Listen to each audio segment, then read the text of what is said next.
எத்தனை பேருக்கு பசிக்குது? உங்கள் பதிலை பொறுத்து தான் எவ்வளவு நேரம் நான் மறையுரை ஆற்றப் போகின்றேன் என்று இருக்கு. உங்களுக்கு பசிக்காத பட்சத்தில் எனக்கும் பிரச்சனை இல்லை. எத்தனை பேருக்கு உண்மையில் பசிக்குது? பசிக்குதா? சரி, பசிக்குது, வெரி குட். பார்த்தீங்களா, கோயிலுக்குள்ளே இருந்தே உண்மை சொல்கிறதுக்கு நமக்கு பிடிக்குது இல்லை இல்லையா? அவங்கள விட்டுரும். இப்போ பசிக்காதவர்கள் எவ்வளவு நேரம் உங்களால் தாக்கு பிடிக்க முடியும்? யோசிச்சு பாருங்கள், எவ்வளவு நேரம் தாக்கு பிடிக்க முடியும்? சில பேர் இருக்கிறாங்க, அநியாயத்துக்கு நல்லவர்களாக இருப்பாங்க, ரொம்ப நல்லவர்கள். ஆனால் இந்த பசி வந்தது, அப்பா நெருங்க முடியாது. அதனால தான் சொல்லுவாங்க இல்லையா, பசி வந்தால் 10 பறந்துடும். அந்த 10 என்னன்னு சொல்லிட்டு நீங்கள் கொஞ்சம் போய் பார்க்கணும். அது முக்கியமான விடயங்கள், சரியா? அதை பற்றி நான் பேச வரல. சாதாரணமாக எவ்வளவு நேரம் நம்மளால் தாக்கு பிடிக்க முடியும்? 5 hours முடியுமா? 5 மணித்தியால் முடிஞ்ச பிறகு என்ன செய்யணும்? சாப்பிட்டு ஆகணும் இல்லையா? யோசிச்சு பாருங்கள், நமக்கு பசி வந்தால் ஒரு 5 hours தாக்கு பிடிக்கலாம், 6 மணித்தியாலம் தாக்கு பிடிக்கலாம். அதுக்கப்புறம் என்ன நடக்கும்? என்ன நடக்கும்? ஒரு மயக்கம் போல் வரும் இல்லையா? மயக்கம் போல் வரும், பேச்சு கொஞ்சம் உளரும். ஒரு 10 மணித்தியாலம் சாப்பிடாமல் இருந்தால் ரொம்ப கஷ்டமாக இருக்கும். கிட்ட யார் வந்தாலும், ஃபாதராக இருந்தாலும் ஏச தோன்றும் இல்லையா? ஒரு 15 மணித்தியாலம் தாக்கு பிடிக்க முடியுமா? ஒரு 15 மணித்தியாலம் நம்மளால் தாக்கு பிடிக்க முடியாது. ஒரு நாள் 24 hours என்னால் முடியும். ஆனால் பிகம் கிராங்கி, கோபம் வரும், தேவையில்லாமலாம். அது நீங்கள் எப்பயுமே அப்படித்தானே ஃபாதர்? மைண்ட் வாய்ஸ் கேட்குது. ஆனால் இது எக்ஸ்ட்ரா ஆர்டினரியாக இருக்கும். நாம் உணவு உண்ணாமல் நம்மால் 24 மணி நேரம் கூட இருக்க முடியாது. ஒரு நாளைக்கு நாங்கள் 3 முறை எதையாவது உண்ண வேண்டி இருக்கின்றது. நமது உடலுக்கு அது அத்தியாவசியமான ஒரு விடயம். ஆனால் நீங்கள் யோசிச்சு பார்த்தா, ஒரு மனிதன் உருவாக்கப்பட்டிருப்பது, விசேஷமாக கிறிஸ்தவன் உருவாக்கப்பட்டிருப்பது உடல் மட்டும் அல்ல. உடல், ஆன்மா இரண்டும் சேர்ந்து ஒரு கிறிஸ்தவன் உருவாக்கப்பட்டிருக்கின்றான். கிறிஸ்தவனாக நான் இருக்க வேண்டும் என்று சொன்னால், வாழ வேண்டும் என்று சொன்னால், இயேசு இன்றைய வாசகத்தில் ஒரு விடயத்தை நமக்கு சொல்கின்றார். விண்ணகத்திலிருந்து இறங்கி வந்த வாழ்வு தரும் உணவு நானே, இந்த உணவை எவராவது உண்டால் என்றுமே வாழ்வார். நான் உங்களுக்கு உணவு, அந்த உணவை உண்டால் நீங்கள் வாழ்வீர்கள். அப்படின்னு சொன்னால் என்னது? there's an option இல்லையா? உண்டால் வாழ்வீர்கள், உண்ணாமல் விட்டால் அது விட்டுரும். ஆனால் அதுக்கு அடுத்த வசனத்தில் சொல்கின்றார், இவர் எப்படி தனது சதையை உண்ண கொடுக்கலாம் என்று யூதர்கள் பேசும் பொழுது, அதுக்கு அடுத்ததாக இயேசு சொல்கின்றார், உறுதியாக உங்களுக்கு சொல்கின்றேன். இந்த உறுதியாக உங்களுக்கு சொல்கின்றேன் நான் அடிக்கடி சொல்வது, அது திருப்பி நான் சொல்வதற்கு காரணம், உறுதியாக உங்களுக்கு சொல்கின்றேன் என்று இயேசு எங்கே சொல்கின்றாரோ அங்கு ஒரு டாக்டரின், மிக உன்னதமான ஒரு படிப்பினையை இயேசு நமக்கு சொல்கின்றார். உறுதியாக உங்களுக்கு சொல்கின்றேன், உண்மையிலும் உண்மையாக உங்களுக்கு சொல்கின்றேன். கேட்டதில்லையா முந்தி? Truly I say to you. அதற்கு பிறகு உறுதியாக உங்களுக்கு சொல்கின்றேன் என்று சொல்லி இயேசு சொல்கின்றார், எனது சதையை உண்டு இரத்தத்தை குடித்தால் ஒழிய நீங்கள் வாழ்வு பெற மாட்டீர்கள். அதுக்கும் இதுக்கும் வித்தியாசம் இருக்கு. என்ன வித்தியாசம்? No choice. எனது சதையை உண்டால், எனது இரத்தத்தை பருகினால் அன்றி நீங்கள் வாழ்வு பெற மாட்டீர்கள். அப்படியானால் நாங்கள் வாழ்வு பெற வேண்டும் என்று சொன்னால் கிறிஸ்துவின் உடலை நாங்கள் உட்கொள்ள வேண்டும். இப்போ நீங்கள் சொன்னதை வச்சு தான் நான் சொல்ல போகிறேன். இப்போ நான் புதுசாக ஒன்று சொல்ல போகிறதில்லை. உங்களால் எவ்வளவு நேரம் உடல் பசியோடு இருக்கலாம்? Maximum 1 day. அதுக்கு பிறகு நாங்கள் உண்டு ஆக வேண்டும், உண்ணாமல் நம்மால் வாழ முடியாது. ஆகவே அடுத்த நாள் நம்ம எப்படியாவது என்ன கஷ்டப்பட்டாவது ஒன்றாக வேண்டும். நீங்கள் இதுக்கு பதில் எல்லாம் சொல்ல வேண்டிய அவசியம் இல்லை.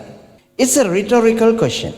எத்தனை பேருக்கு தேவன கருணை ஒரு நாள் உட்கொள்ளாவிட்டால் ஐயையோ பசியா இருக்கே, நம்ம இயேசுவை பெற்றுக்கொள்ள வேண்டுமே, அந்த ஆன்ம பசி ஆன்ம தாகம் எத்தனை பேருக்கு வருது?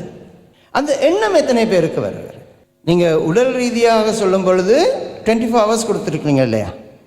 ஒரு நாள் மேக்சிமம், அதுக்கு மேலே தாக்கு பிடிக்க முடியாது. 2 நாள், 3 நாள், 4 நாள், 5 நாள், 6 நாளுக்கு பிறகு உங்களில் எத்தனையோ பேர் அந்த உணவை உண்ண வருகின்றீர்கள் இல்லையா?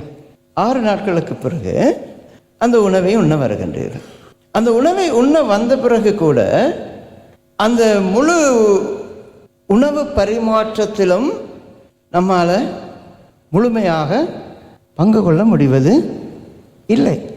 அந்த ஆர்வம் இயேசுவின் உடலை உண்டால் அன்று எனக்கு ஆன்ம வாழ்வு இல்லை என்ற எண்ணம் கிறிஸ்தவ மக்களில் 90% மக்களிடம் இல்லை. அதை ரொம்ப இலகுவாக நம்ம ப்ரூவ் பண்ணலாம். நமது கோயில் கெப்பாசிட்டி 1000 மக்கள்.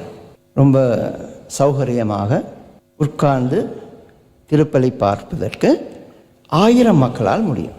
ஒரு நாளைக்கு நம்ம சிங்கள பூசை, டெஃப் மாஸ், மலாய் பாஷா, இந்தோனேஷியா அந்த பூசை அது எல்லாத்தையும் எடுத்துட்டு பார்த்தால் நமது ஆலயத்தில் 10 திருப்பலிகள் ஒப்பு கொடுக்கப்படுகின்றன. தமிழ் மாதம் கூட விட்டுடலாம், ஏன்னு சொன்னால் நமக்கு 1000 கெப்பாசிட்டி இல்லை. மற்ற மாதம்லாம் நம்ம சேர்த்து பார்த்தோன்னு சொன்னால் 10,000 பேர் நமது ஆலயத்திற்கு ஞாயிற்றுக்கிழமை வருகின்றார்கள். ஞாயிற்றுக்கிழமைக்கும் மற்ற நாட்களுக்கும் திருப்பலியில் வித்தியாசம் இருக்கா? நிறைய வித்தியாசமெல்லாம் இருக்கும் ஃபாதர். ஞாயிற்றுக்கிழமை 1 hour வச்சு இழுத்துடுவாங்க, மற்ற நாளில் 1/2 hour முடிஞ்சிடும். ஞாயிற்றுக்கிழமையில தான் அகோரம் நன்றாக பாட்டெல்லாம் படிப்பாங்க, மற்ற நாளில் அங்கே ரேடியோ போட்டுட்டு எல்லாம் கேட்டுட்டு உட்காந்துருப்பாங்க. நம்ம அந்த ஆக்சிடென்ட்ஸ், அந்த சின்ன சின்ன வித்தியாசங்களை விட்டுடும். திருப்பலியில் எந்த மாற்றமும் இல்லை. ஆனால் நமது ஆலயத்தில் காலை, மதியம், மாலை திருப்பலிக்கு வருபவர்களை நாங்கள் எண்ணி பார்த்தால் 3 சேர்ந்து கூட 1000 பேர் கூட இருக்காது. ஸோ இன்னொரு விதத்தில் நான் அதை சொல்லப்போனால் நமது ஆலயத்தில் 190% கத்தோலிக்கர்கள் பட்டினி கிடக்கின்றார்கள். எப்படி? பட்டினி கிடக்கின்றார்கள். சரியான ஆகாரம் இல்லாமல், சரியான பானம் இல்லாமல் அவர்களை இந்த திருச்சபை டிப்ரைவ் பண்ணுது. அந்த மக்களுக்கு இயேசுவை அன்றாடம் பெற்றுக்கொள்ள வேண்டும் என்ற ஆசை, அப்பட்டமாக சொல்லணும்னு சொன்னால், துளி கூட இல்லை, துளி கூட இல்லை. எப்பயாவது நமது கோயிலில் ஒரு பூசையை கேன்சல் பண்ணிட்டா அதை பற்றி யாரும் பேசுகிறதில்ல. ஆனால் திருப்பலியில் அந்த சிறுவர் ஆலயத்திலிருந்து சின்ன பசங்க கொஞ்சம் சத்தம் கேட்டுட்டா, அப்பா அதை பற்றி 4-5 இமெயில் வரும். ஆலயத்துக்கு போன வாரம் போல் தமிழ் மக்கள் கொஞ்சம் மெழுகு ஊற்றிட்டு போயிட்டீங்கன்னு சொன்னால் அதை பற்றி நிறைய பிரச்சனைகள் வரும். ஆனால் இயேசுவின் திருப்பலியை நாங்கள் 2 நாளைக்கு இல்லைன்னு சொல்லிட்டா அதை பற்றி பேசுகிறதற்கு மக்களுக்கு எந்த விதமான ஆர்வம் இல்லை. ஆனால் இயேசு சொல்கின்றார், நீங்கள் எனது சதையை உண்டு இரத்தத்தை குடித்தால் ஒழிய உங்களில் வாழ்வு இல்லை. சில விஷயங்களை நம்ம அப்பட்டமாக சொல்லி ஆகும். வாழ்வு இல்லாத ஒரு உடலை நம்ம என்ன சொல்லுவோம்? வெக்கப்படாமல் சொல்லுங்க. வாழ்வு இல்லாத ஒரு உடலை நம்ம என்ன சொல்லுவோம்? சடலம், பிணம் சொல்லுவோம் இல்லையா? நாங்கள் நடைபிணமாக வாழ்ந்து கொண்டு இருக்கின்றோம். இயேசுவை நாங்கள் பெறாவிட்டால், இயேசுவை பெறாவிட்டால் என்ன நடக்கும்? நான் ஏற்கனவே சொன்னேன்ல, நம்ம சாப்பிடாமல் இருந்தால் வாய் பிளரும் இல்லையா? தேவையில்லாமல் கோபம் வரும் இல்லையா? இயேசுவை பெறாவிட்டாலும் கிறிஸ்தவர்களுக்கு கஷ்டம் வரும் பொழுது அந்த கஷ்டம் பெரிதாக தெரியுமே தவிர, அந்த கஷ்டத்துக்குள் இறைவன் என்னை பாதுகாக்கின்றார், அன்பு செய்கின்றார், வழிநடத்துகின்றார் என்ற எண்ணம் கொஞ்சம் கூட வராது. ஏனென்று சொன்னால், நான் இறைவனால் ஊட்டம் படுத்தப்படவில்லை, இறைவனை நான் உட்கொள்ளவில்லை, எனக்கு இறை சக்தி இல்லை. அதுதான் ஒரு வாரத்துக்கு ஒரு வாட்டி வர்றமே ஃபாதர், போதாதா? போதும் என்று நினைத்தால் ஒரே ஒரு எக்ஸ்பெரிமெண்ட் வீட்டுக்கு போய் செய்யுங்க.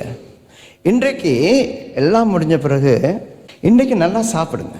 இன்றைக்கு நல்லா சாப்பிட்டுட்டு ஒரு வாரம் செல்ஃப் இன்ஃப்ளிக்டட் பட்டினி போட்டுருங்க. உங்கள் உடலை பட்டினி போட்டுருங்க. ஒரு வாரத்துக்கு ஒரு வாட்டி போதும். அடுத்த வாரம் நான் உங்களுக்கு சாப்பாடு கொடுக்குறேன். அடுத்த வாரம் நல்லா வயிறு முட்டை சாப்பிடுங்க. முடியுமா? முடியாது, முடியாது. அதை நினைக்கும் பொழுது எனக்கு மயக்கமாக வருது. எப்படி? நாளைக்கு ஸ்ரீலங்கன் மக்கள் எல்லாம் நிறைய சாப்பாடு கொண்டு வருவாங்களே, நல்லா இருக்குமே. அந்த ஆசை, அந்த ஏக்கம் ஏன் நமக்கு ஆன்ம உணவில், ஆன்ம பானத்தில் இருப்பதில்லை? இது உங்களுக்கு மற்றும் பொருந்தும் விடயம் அல்ல. உங்களுக்குன்னு சொன்னால் என்னையும் சேர்த்து தான். பழைய ஏற்பாட்டில் மக்களுக்கு இறைவன் முதலாக மன்னாவை கொடுக்கும் பொழுது அவர்களிடமிருந்த அந்த ஆர்வம் அளப்பரியது. அதை சொல்ல முடியாது. அவ்வளவு ஆசையாக உண்டார்கள். காலம் செல்ல செல்ல செல்ல செல்ல அவர்களுக்கு அதன் அருமை தெரியாமல் போய்விட்டது. அவர்களுக்கு அன்றாடம் இறைவன் அதை கொடுத்ததால் அவர்கள் அந்த இறைவனின் கருணையை புரிந்து கொள்ளவில்லை. உங்களுக்கு எப்போ இந்த கருணை புரியும்? சில நேரத்தில் நான் என்னை விட்டுட்டு உங்களை மட்டும் சொல்கிறதுக்கு காரணம் இருக்குது. நான் விரும்பியோ விரும்பலையோ நான் அன்றாடம் திருப்பலி செய்தாகணும். நான் திருப்பலி செய்யாவிட்டால் வயது முதிர்ந்த சென்ட் ஜோசப் சர்ச்சில் 80 பேர் அன்றாட திருப்பலியில் வந்து பங்கு கொள்கின்றார்கள். 80 பேர். விலா பிரான்சிஸ் 50 பேர். 130 பேர் வயது முதிர்ந்தவர்கள் அன்றாட திருப்பலியில் வந்து பங்கு பெறுகிறார்கள். அது மட்டுமல்ல, அவர்கள் கீழே வர முடியாத பட்சத்தில் நான் ஒப்புக் கொடுக்கும் அந்த திருப்பலி ஒவ்வொரு நாளும் லைவ் ஸ்ட்ரீம் பண்ணப்படுகின்றது அவர்களது டோமெட்ரிக்கு. அவ்வளவு ஆர்வத்தோடு அவர்கள் அந்த திருப்பலியில் பங்கு பெறுகின்றார்கள். நமக்கு எப்போ அந்த ஆர்வம் வருகின்றது? இல்லாமல் போகும் பொழுது. அதுக்காக திருப்பி ஒரு கோவிட் வரணுமா? அதுக்காக திருப்பி ஒரு கஷ்டமான காலம் வர வேண்டுமா? இல்லை. கிறிஸ்துவில் அன்புமிக்க சகோதர சகோதரிகளே, திருப்பலி இறைவனால் எனக்கும் உங்களுக்கும் கொடுக்கப்பட்ட உன்னதமான ஒரு வரப்பிரசாதம். அந்த வரப்பிரசாதத்தில் இறைவனே உணவாக என்னிடம் வருகின்றார். இறைவனே உணவாக என்னிடம் வருகின்றார். அந்த உணவை உட்கொண்டால் அது மருந்தாக இருக்கின்றது, சக்தியாக இருக்கின்றது. எனக்கு தேவையான அனைத்து அருள் வளங்களையும் அருள் கொடைகளையும் அந்த உணவு எனக்கு தருகின்றது. அது உங்களுக்கு ஒவ்வொரு நாளும் அன்றாடம் கிடைக்கின்றது. அது கிடைக்காத மக்கள் கஷ்டப்பட்டு பல மைல்கள், பல கிலோமீட்டர்கள் நடந்து பயணம் செய்து அந்த திருப்பலியை பார்க்க போகின்றார்கள். நமக்கெல்லாம் அப்படி இல்லை. அந்த உணர்வு வரும் பொழுது இறைவன் எனக்கு இந்த உன்னதத்தை கொடுத்திருக்கின்றார், மன்னாவை கொடுத்திருக்கின்றார், நான் பட்டினியாக இல்லாமல் இருக்க. அதை அந்த மக்கள் ஆரம்பத்தில் உணர்ந்தார்கள். படிப்படியாக அந்த உணர்வு இல்லாமல் போய்விட்டது. கோவிட் காலத்தில் நம்ம எல்லாமே உணர்ந்தோம் இல்லையா? எத்தனை பேர் எனக்கு கால் பண்ணி கெஞ்சினாங்க, அது ஒரு சீட் புக் பண்ணி கொடுக்குறீங்களா? அதை இன்றைக்கு மட்டும் முடியுமா? சும்மா வெளியே இருந்தாவது பார்த்துட்டு போகிறேன். கேட்டிங்களா இல்லையா? கெஞ்சினீங்களா இல்லையா? ஆனால் இப்பொழுது இறைவன் உங்களுக்கு அதை தாராளமாக கொடுக்கும் பொழுது ஏன் அந்த இறைவனது அருளை, உணவை உட்கொள்ள நமக்கு மனம் கிடைப்பது இல்லை. ஆனால் சில மக்கள் ரொம்ப சரளமாக சொல்லிட்டு போவாங்க, அவ்வளவு ஹோலியாலாம் இருக்க வேண்டிய அவசியம் இல்லை, அவ்வளவு ஹோலியாலாம் இருக்க வேண்டிய அவசியம் இல்லை. இப்போ தெரியாது. எப்போ தெரியும்? அங்கே வாசலில் போய் நிற்கும் பொழுது. பயமுறுத்துறதா நினைக்காதீங்க. எனக்கும் அந்த பயமுறுத்தல் வொக்காபுலரிக்கும் எந்த சம்பந்தமும் இல்லை. சாதாரணமாக அது நமக்கு கிடையாது. ஆனால் நிதர்சனமான உண்மை அதுதான். அங்கே வாசலில் போய் நிற்கும் பொழுது எத்தனையோ வழிமுறைகளை தந்தேனே, எத்தனையோ வரங்களை கொடுத்தேனே, எத்தனையோ சந்தர்ப்பங்களை கொடுத்தேனே, ஏன் அதை நீங்கள் ஏற்றுக்கொள்ளவில்லை, ஏன் அதிலிருந்து பலன் பெறவில்லை என்று அவர் சொல்லும் பொழுது நம்ம யோசிக்க வேண்டியதாக இருக்கும். அந்த நாள் யோசிக்காமல் இருக்க வேண்டும் என்று சொன்னால் என்ன செய்ய வேண்டும்? வாருங்கள், இறை உணவில் பங்கு பெறுங்கள், இறைவனுக்கு அன்றாடம் நன்றி செலுத்துங்கள். டைம் இல்லை ஃபாதர், நேரம் இல்லை ஃபாதர். நான் பிறந்த நாளிலிருந்து 24 மணி நேரம் தான், கொஞ்சம் குறைஞ்சிருக்கிறதா சொல்கிறாங்க. அந்த இதுக்கு பிறகு சுனாமிக்கு பிறகு 0.4 செகண்ட்ஸ் ஏதோ குறைஞ்சிருக்கிறதா சொல்கிறாங்க. I am not a scientific person. கொஞ்சம் மைன்யூட்டாக குறைஞ்சிருக்கிறதா சொல்கிறாங்க. ஆனால் இன்னும் 24 மணித்தியாலம் தான் உங்களுக்கும் இருக்கின்றது, எனக்கும் இருக்கின்றது. இறைவனை ஒரு நாளைக்கு 30 நிமிடங்கள் தரிசித்து செல்லுங்கள். உங்களது வாழ்வு மாறும், உங்கள் வாழ்வு மாறும். ரீல்ஸ், டிக்டாக், ஷார்ட்ஸ், எவ்வளவு நேரம்? அதை உணர்ந்து கொள்ளுங்கள். இயேசு எனது வாழ்விற்கு வர அன்றாடம் ஆயத்தமாக இருக்கின்றார். எந்த காரணங்களும் சொல்லாதீர்கள். Don't give any excuse. முடிந்த மட்டில் காலையிலோ மதியமோ மாலையிலோ இறைவனை பாருங்கள். உங்கள் வாழ்வு அமைதியானதாக இருக்கும், சந்தோஷமான வாழ்வாக இருக்கும். உங்கள் குடும்பங்களில் நிச்சயமாக சமாதானம் நிறைய இருக்கும். எல்லாவற்றையும் விட இயேசு சொல்கின்றார், எனது சதையை உண்டு இரத்தத்தை குடித்தால் நீங்கள் நிலை வாழ்வை கொண்டிருப்பீர்கள். அந்த வரத்தை வேண்டி இறைவனிடம் மன்றாடுவோம். தந்தை, மகன், தூய ஆவியாரின் பெயராலே ஆமென்.